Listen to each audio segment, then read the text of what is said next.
Hey there, folks. Welcome back to our channel, where we break down everyday tech and finance tips to make your life easier. Today, we're tackling something super straightforward: how to check your RBL credit card balance in 2025. With digital banking evolving rapidly, staying on top of your finances has never been simpler. Whether you're a busy professional or just getting started with RBL Bank, this quick guide will have you checking your balance in minutes. First things first, let's dive into the most convenient method: using the RBL mobile app.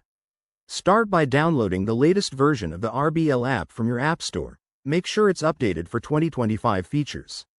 Once installed, open the app and log in with your registered mobile number and the OTP sent to your phone for added security.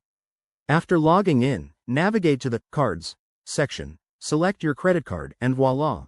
Your current balance, along with transaction history, will be right there on the screen.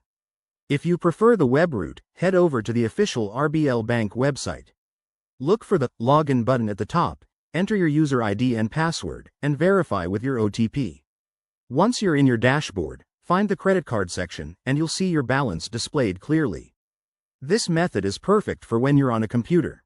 For those times when you're on the go and don't have internet, try the SMS option. Simply send a specific keyword like BAL, followed by your card number to the RBL shortcode provided in your statements. You'll get an instant SMS reply with your balance details, quick, easy, and no app needed. If you run into any issues, don't worry. Contact RBL's customer service through their helpline or chat support, available 24/7 in 2025.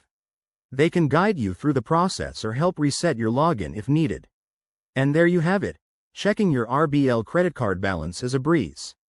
Remember, keeping an eye on your spending is key to financial health.